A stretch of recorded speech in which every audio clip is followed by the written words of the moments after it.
Summer is for country music. I'm on a huge country kick right now, so time to turn the playlist off so that we don't get some copyright strikes up in here, but I've been listening to country all morning and it's such a vibe.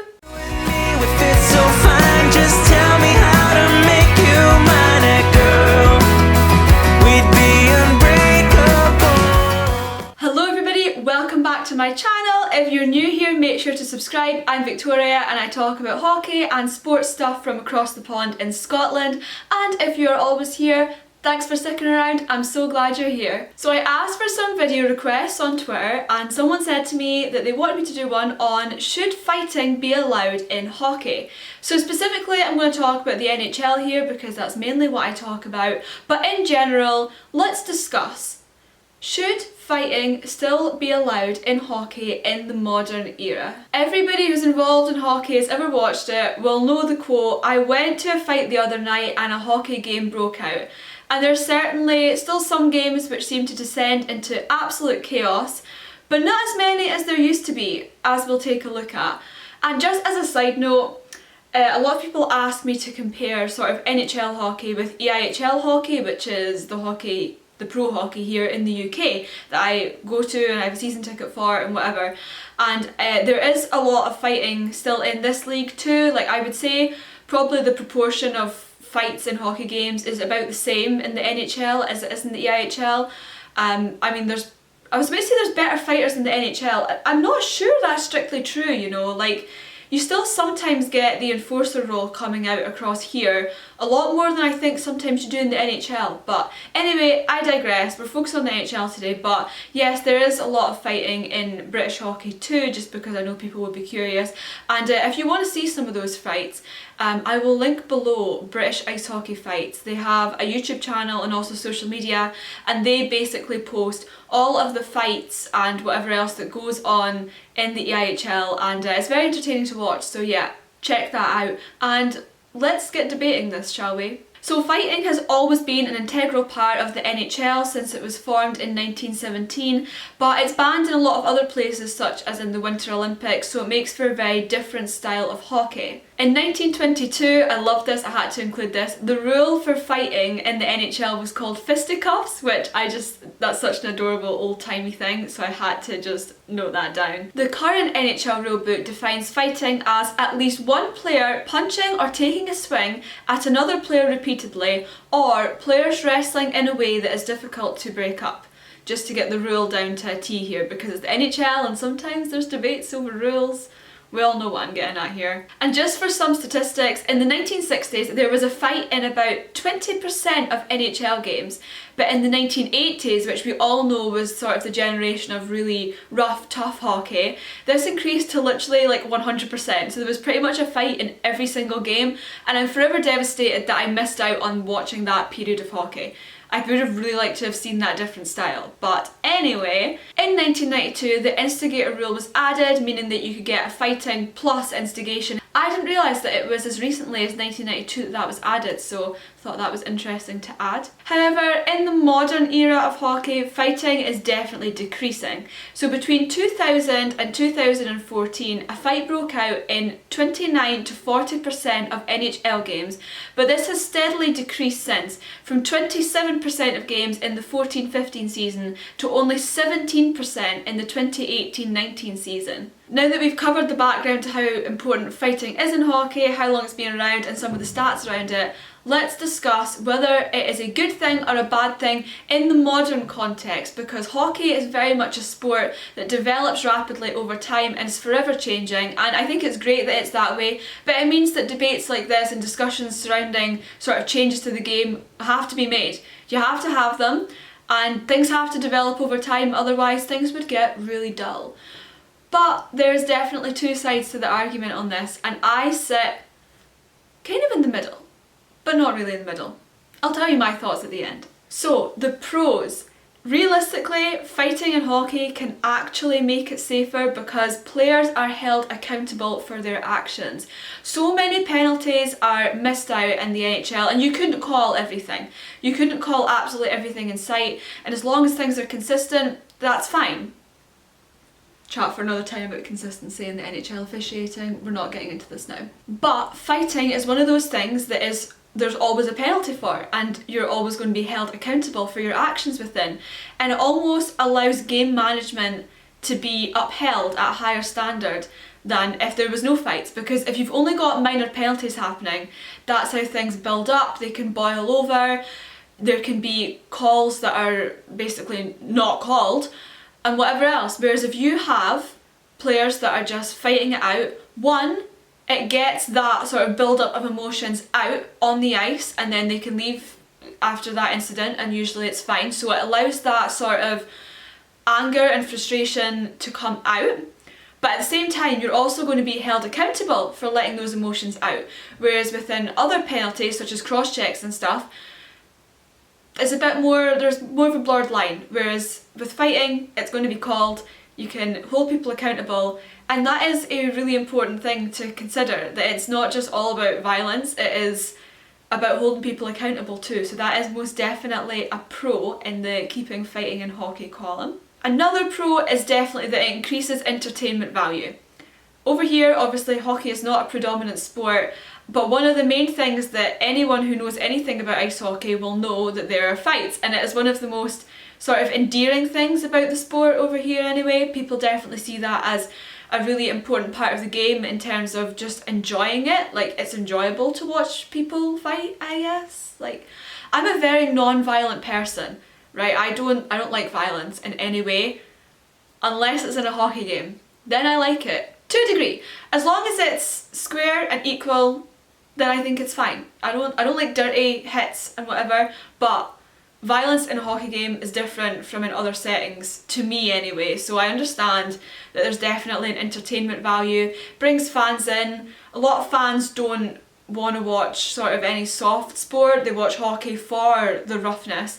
And so fighting is obviously an important part of that. So that is definitely something to consider, that there is high entertainment value comes from fighting. And you need it to be entertaining, otherwise nobody's going to watch it. So it is important. And third in the pros column, fighting is basically a tradition and it's an unwritten rule of something that happens during a hockey game. And there was a survey in 2012 where they asked NHL players about banning fighting in hockey, and 98% of them said they didn't want a ban on it. And ultimately, it is these guys playing the game at the end of the day, and so they should obviously have the biggest say because it's them who are involved in it. And 98% of them said that they didn't want a ban on fighting, so it's a tradition in hockey and it's one that might just have to stick around. However, let's jump over into the cons column.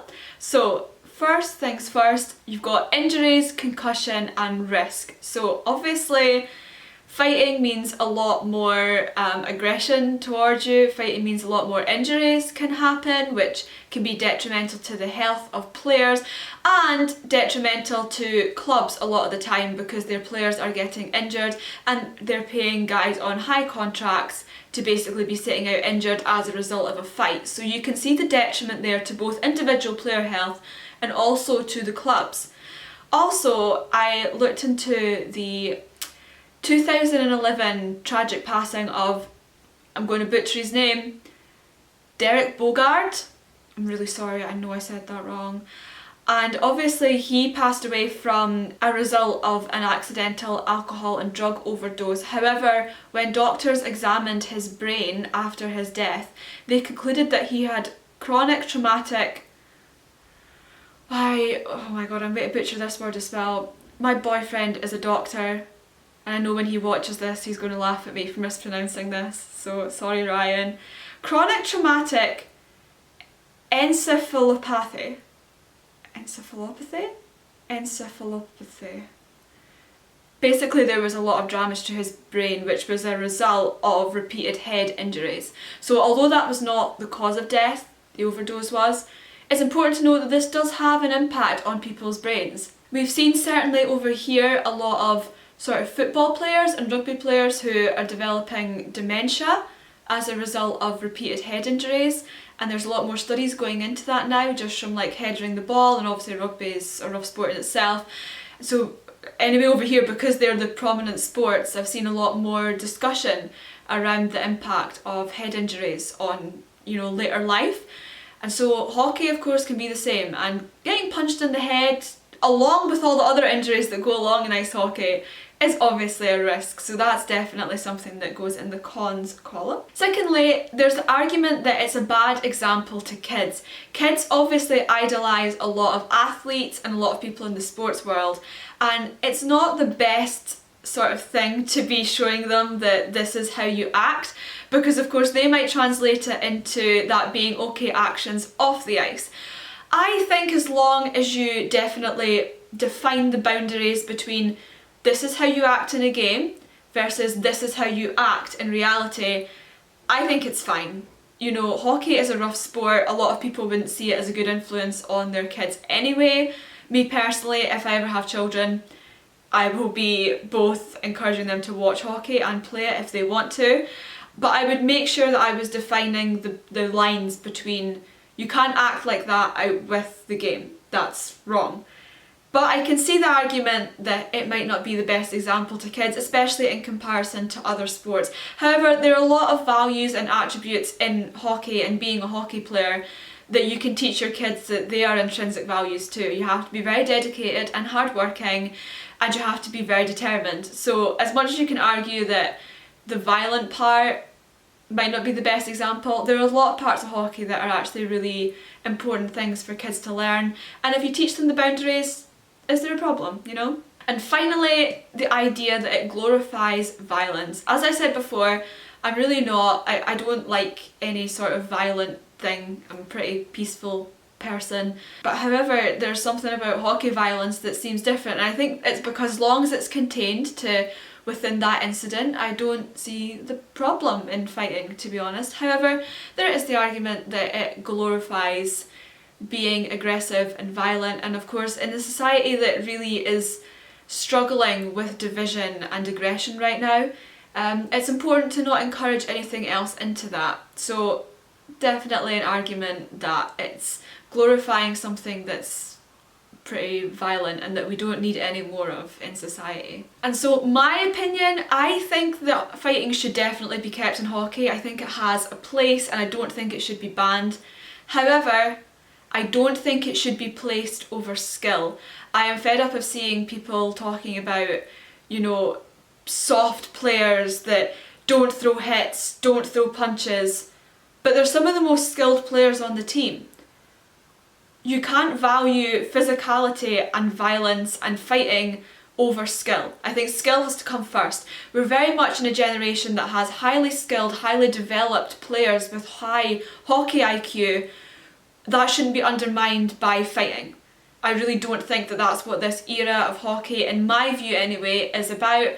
And I think fighting should be secondary to that. I think you can have the fighting but keep the skill in the forefront. And that's where I stand on the matter.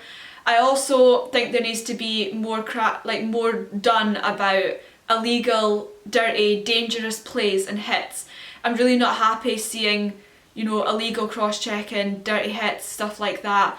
But here I'm only talking about fighting. I'm talking about two guys both consenting to a fight and they both partake in those actions. And that, I think, definitely has a place in hockey and isn't something we should be aiming to get rid of anytime soon. I think it definitely needs to take a back seat in comparison to skill, but I think it has its own place. So that's my thoughts, basically. So that is all for today. Let me know in the comments what you think. Should fighting be banned in hockey, or does it still have a place? Make sure to leave your thoughts below. Also, like this video for more hockey chats from across the pond, and follow me on all my social medias. I'll link them all down below. And thank you so much for watching, guys. I hope you have a great day, and I'll see you next time for more sports things from Scotland. Bye, guys. One more Saturday night.